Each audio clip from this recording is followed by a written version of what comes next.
So, Raw on 9/11 basically does a 9/11 tribute video first before everything else.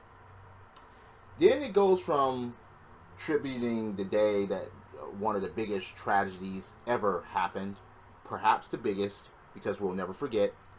And then they have the nerve to bring out one of the biggest disasters of WWE in the present. It's just... Okay, so Roman Reigns goes against Jason Jordan for your opening match.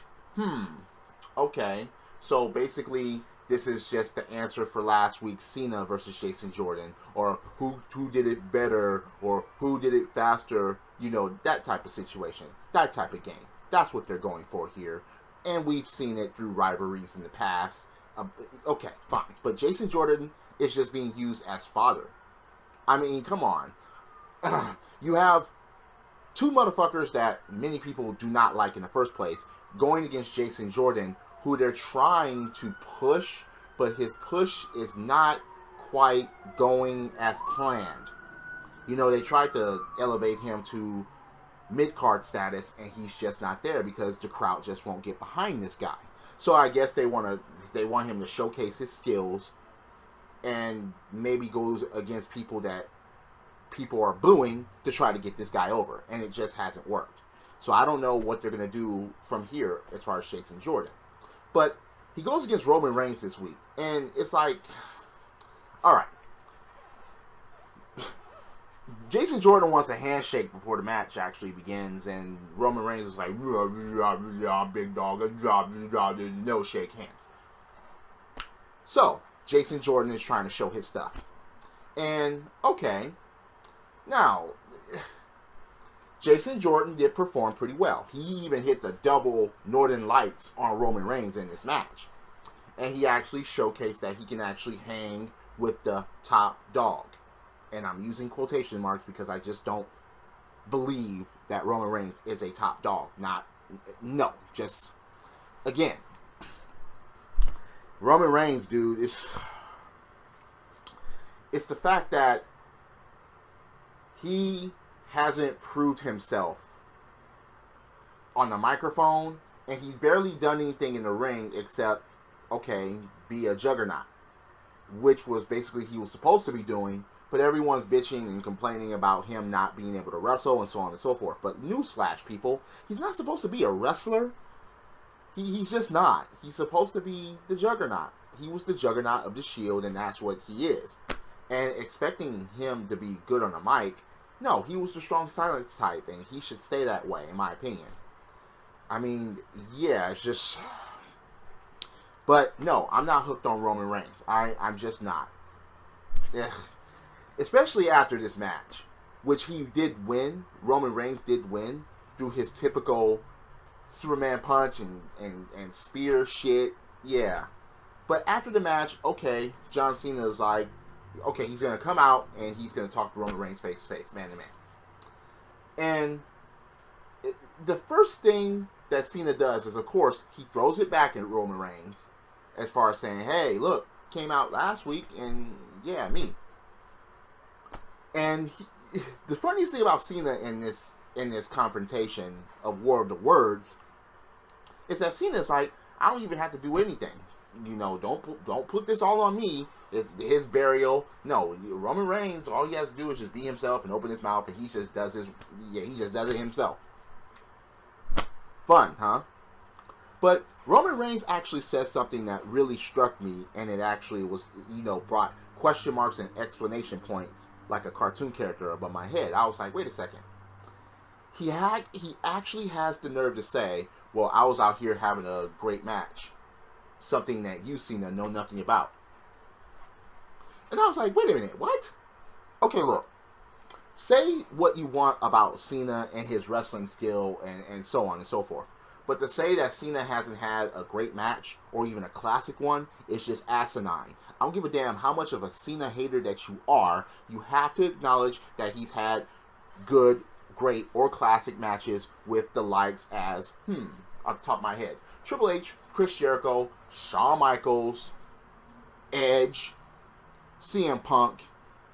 That's just at the top of my head. But then you go to Kevin Owens, AJ Styles, even Sami Zayn when he challenged for the U.S. Championship.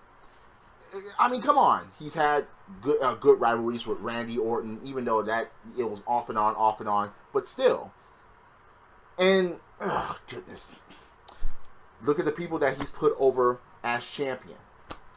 Oh, by the likes of CM Punk, Daniel Bryan, yeah, those guys. Sheamus, that's just at the top of my head. Edge, remember, Edge didn't get any world championships in the Attitude Era. I mean, look. But for Roman to say that was just out of the blue, like, you have some nerve. Because Roman, classic matches, you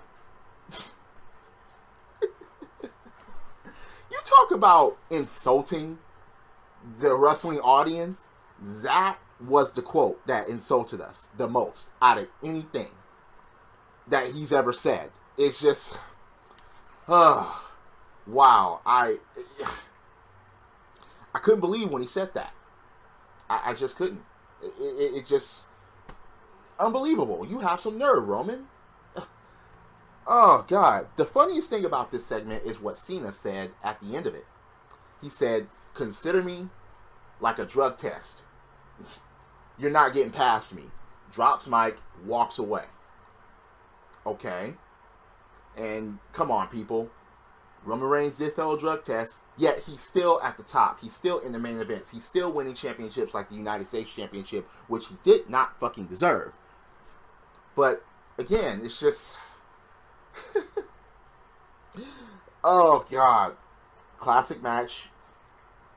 Roman Reigns. No. It hasn't happened. And regardless of what you say about the people that he's been in the ring with, yes, he's been through some destructive things, but classic matches? No. No. That's... no. Just please. Oh, God. Sasha versus Emma. Why? Oh, okay, look. If you were going to give some type of chance to Emma as far as her being a threat toward the Fatal 4-Way that's going to be happening at No Mercy, why didn't you have Emma win this match? Sasha wins this match by the bank statement. You know, Emma taps out. Nia Jax and Alexa Bliss were on commentary, you know. But it's funny how Nia Jax showed up and Alexa Bliss was like, hardly said shit because, of course, yeah. Oh, God. It's funny. With Bayley injured, Dana Brooke not being shit, Mickie James putting over people. Yeah, the women's division on Raw and on SmackDown are just garbage. Just, I mean, damn, look at who their champions are. Anyway, Brock Lesnar and Paul Heyman actually calls out Braun Strowman. And Paul Heyman's like, yeah, I don't even have to sell this match. And it's funny how this is a wash, rinse, repeat for which Goldberg and Brock Lesnar went through late last year up to WrestleMania. So they're doing it with Braun Strowman now. Braun Strowman actually comes out and actually faces, brawls with the Beast. Oh, yeah, there's no separation here while they tried to separate Joe and Lesnar. Speed recovery for Joe, by the way. Come on, man. We need you. Samoa Joe is injured right now, and it's just a damn shame. So they try to separate those two, but Braun Strowman can have at it with Brock Lesnar. I don't understand that fucking logic. That doesn't make any sense to me. But Braun Strowman gets in there and actually gets the best of Lesnar. No sells a German suplex. Brock Lesnar actually throws him. Braun Strowman actually gets up, no sells it, and continues to brawl, and actually gets the upper hand, hits a choke slam, hits a power slam, and actually gets the Universal Championship and steps on Brock's chest, holding it up. Wow, that's insult to injury. I mean, wow. So they're actually thinking that we're going to say that Braun Strowman has a chance. Remember, he was a fucking rosebud. He was part of the Wyatt family. And now he's the #1 contender for the Universal Championship. What a big turnaround for Braun Strowman, right? Bray Wyatt versus Goldust. Okay, look. Yes, we knew that Goldust was not going to win this match. And yes, he's basically fodder for the story of Bray Wyatt and Finn Balor. And after the match, which was okay, it was an okay match, but nothing to write home about, Bray Wyatt started actually wiping off the face paint of Goldust, talking about he's just like Finn Balor, he's just a man. Finn Balor comes out, and basically Wyatt just retreats. He leaves, no confrontation, no brawl, no nothing. And once again, at No Mercy, it's just going to be Bray Wyatt versus Finn Balor. You already did the demon thing, so why are you changing back to Finn Balor? I just don't understand that. Finn Balor should stay the demon 100% of the time. Oh, and maybe hook up with the Balor Club again. Please. I mean, but that wouldn't work right now because we have too many heels as it is. So, Sheamus and Cesaro talk about Anderson, Gallows, and then, you know, Ambrose and Seth Rollins. Okay, look.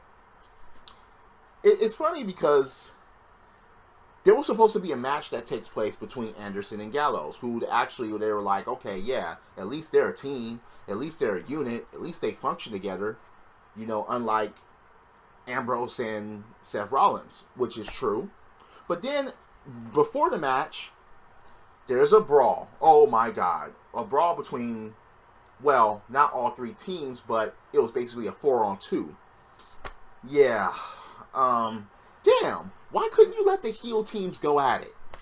That would have been more interesting to see Sheamus and Cesaro against Anderson and Gallows. They had a score to settle, and you didn't even fucking pull that trigger? What the hell is wrong with you, WWE? Come on. Let those two teams go at it. You barely have any faces as far as the tag team division that we can take seriously, period. And that's why you have to throw together two ex-Shield members to kiss and make up and to give them these belts. Because you have no face teams of value in order to challenge besides the Hardy Boys. I just, oh God. So, Asuka is coming to Raw. Now, I'd rather have her go to Raw than SmackDown. Could you imagine Asuka losing to Carmella, Lana, Tamina? Didn't think so. At least Asuka could probably put on good matches with Sasha Banks. You know, maybe even Alexa.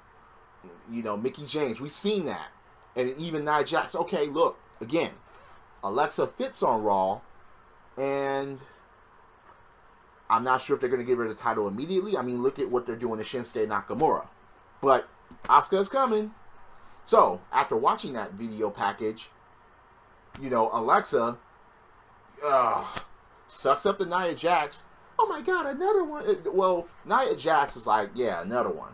You know, and Alexa comes in, tries to suck up to Nia Jax, and she's like, yeah, we're best friends and stuff like that. And you know, I can't believe these other two women are in our match, and it should be one-on-one, just like I wanted. And Nia Jax is like, yeah, that one-on-one match, yeah, we're not best friends, but that one-on-one match that you want so badly, I went to Kurt Angle, and we're going to have that match next week. Okay, it won't be for the championship, but fine. Okay, fine. Make it for the fucking belt, then. If it's really going to be taken seriously, make it for the fucking title. I mean, fucking why not? Give Nia her one-on-one title shot. So, you have Elias Tonk Man. Yeah, that's what I call him now. With the guitar. Who wants to watch with Elias? And he runs down the city of Anaheim with a song. Next thing you know, Kalisto comes out. So, Elias versus Kalisto. Why? Why? Oh, and by the way, I hate Kalisto's new music. They should have just kept the lucha. But now they have this generic lucha garbage. I mean, you barely even know it's his music when he comes out, and we just can't take him seriously anymore. Remember, this guy was United States champion at one point. But now, okay, Elias wins. Big deal. Means nothing, though. It just doesn't. Because it's fucking Kalisto. So, John Cena faces Braun Strowman. First time ever. Now, Cena barely got any offense in this match, and that was basically to showcase Braun Strowman to be dominant and to be the one that is supposed to be rolling and steaming over people. Well, remember, Cena got steamrolled by Brock Lesnar at one point, getting suplexed 16 times in order to freaking get the WWE Championship off of him. That was actually funny to watch. But Braun Strowman, it was funny how John Cena hit, like, you know, a drop kick that was almost as worse as the Miz drop kick. And then Braun Strowman comes up with a front drop kick of his own. I was just like, ha, that's funny.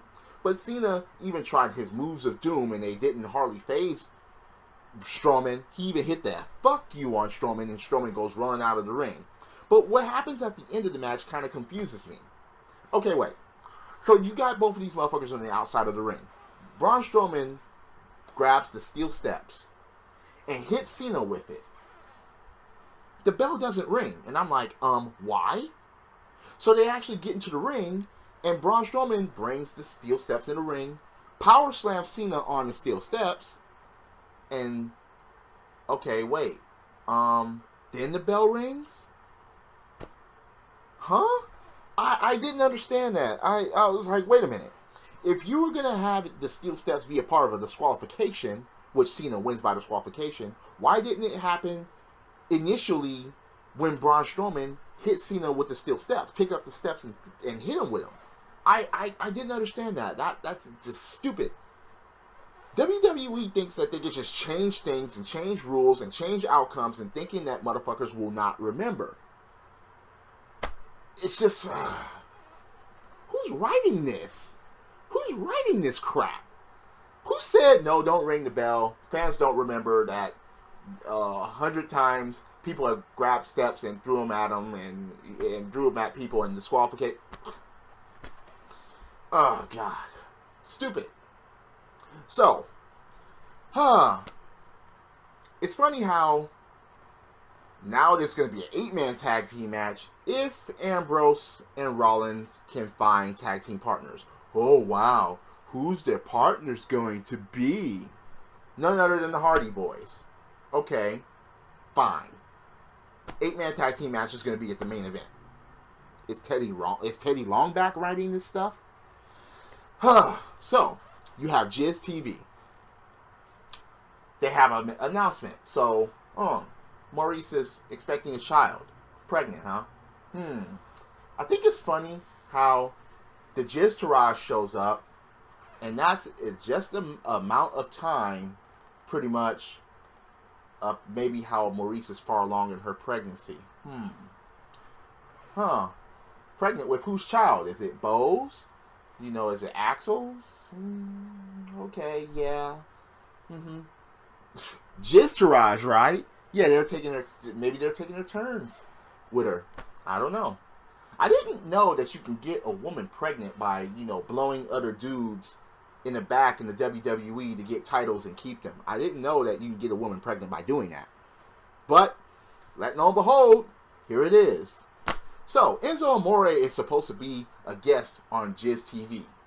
Now, Miz wrote down a speech. Wait a minute. I thought he was one of the best talkers that can shoot from the hip. Why the fuck does he need a written speech? So Enzo Amore comes out and he basically, he was like, look, how dare you interrupt me? And Enzo's like, hey, I wanted to celebrate. I wanted to celebrate along with you. But then the Jizz runs down Enzo Amore, and it's like, wait a minute. Everything that the Jizz says about Enzo Amore, about not being liked in the back, and like, yeah, we have a lot in common, and yeah, you got dumped by your partner, and so on and so forth. Wait a minute, didn't the Jizz go on the same thing? But, yeah, they said that, the Jizz said that they have similarities, but and as far as running their mouths and stuff like that, and Enzo was like, yeah, it may be the same things, but we're not similar. I'm the realest guy in the room. That's what he said. And he's like, wait, I'm original. Miz, you copy people. You copy Chris Jericho. Yeah. And again, that's fucking true. Chris Jericho. The Miz basically stole the entrance and the personality of John Morrison. Come on. when they were a team, yeah, Be Jealous, the dirt sheet, all that shit, the slow motion intro, all that shit was John Morrison. All of it. The cameras and stuff like that, that was from Eminem. But now the jizz steals all that shit, and next thing you know, it's the jizz's personality. No. Yeah, bootlegging Chris Jericho, bootlegging The Rock, stealing the whole shenanigans of John Morrison. Yeah, okay. But, again, Enzo Amore pointed all that out. Which actually brings to their match, Enzo Amore versus The Miz. Now, during this match, Enzo Amore, The Miz fucked up a spot in the ring. And Enzo Amore, he goes out on the side of the ring and he gets a mic. He's like, hey, you may be an A-lister, but when it comes to wrestling, you go straight to DVD. How you doing? And I was just like, oh, there you go. Once again, no wrestling skill as far as The Miz. Enzo barely has any wrestling skill either, but he's better than The Miz. He's more convincing than The Miz. Damn, even Kalisto is more convincing than The Miz. Damn. So the match progresses, and The Miz actually gets a microphone and actually has the nerve to just say, how you doing? How you doing? That's all you have to say, really? So, The Miz gets hung up on his, with his pussy crack on the fucking top rope and stuff like that. And Enzo gets the microphone once again. He's like, look, to your child, usually I say, how you doing? But for this, the question is, who's your daddy? Done. Jizz Taraj is right there. Remember, the Jizz Taraj started. And next thing you know, she's pregnant. Hint, hint, hint. Right? Yeah. Okay. So, a disqualification because the Jizz gets pissed, throws him outside of the ring, and the Jizz Taraj attacks. Yeah, there was even a "Who's Your Daddy" chant. Fun, right? Yes. Yeah, who is your daddy? And The Miz, no microphone. I'm the daddy. No, you're not. Blood test, one of the Jizz Taraj. Again, there's no way you can get a woman pregnant by blowing dudes in the back to keep your belts and shit like that. Nope. Not believing it. Enzo Amore walks in the back. Enzo was just standing around. Neville comes up to him and just laughs and walks away. The main event of the night was an 8-man tag team match that was underwhelmingly just... It didn't... I didn't get excited for this match. And I was like, this is the last match of the night? Why couldn't the last segment of the night be Strowman and Lesnar? To leave Lesnar in the ring, laid out with the belt and holding. Why couldn't that be the last segment? I didn't understand that. You open this night with Roman Reigns.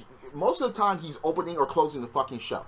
The Universal Champion is not even opening, or in this case, closing the show with more of an impact than this tag team match had. And the faces win the match, and it was just anticlimactic. I was just like, why? Why the fuck did they have this match last? They should have had the segment with, they should have had Strowman beat down John Cena, DQ, then Lesnar come out and have Strowman beat down Lesnar too. If that would have been the case, and again, the end of the night, foot on top of Lesnar, Universal Championship held up, fine. That would have been great. But they closed it with this tag team match that barely did anything. Even the crowd wasn't even into it. I wasn't into it. I don't think anyone was into it. Except for the intros of the Hardys, that's pretty much it. It's just, oh goodness. But that was Monday Night Raw. So, ladies and gentlemen, what do you think of the show? Do you agree or disagree with what I'm saying? Or, look, am I full of shit? Please leave a comment below. I'm always open for a debate about wrestling. Hit that like button. Hit subscribe. Raw. Raw. Well, SmackDown is hardly doing any good either, but at least SmackDown turns it up, loses it, turns it up, loses it, turns it up, loses it. But Raw is just constant confusement as far as their lineup and why certain people aren't defending their titles, why certain segments are taking place at certain places in that 3 hours. Yeah. Anyway, just, again, if you like the show, please convince me. Sell it to me. Please leave a comment below. Please. Just, wow. Anyway, drop kicks, body slams, throw motherfuckers over the top rope, both feet hitting the floor. Yes, I'm a wrestling fan. This is the theme, and I'll see you later. Credits.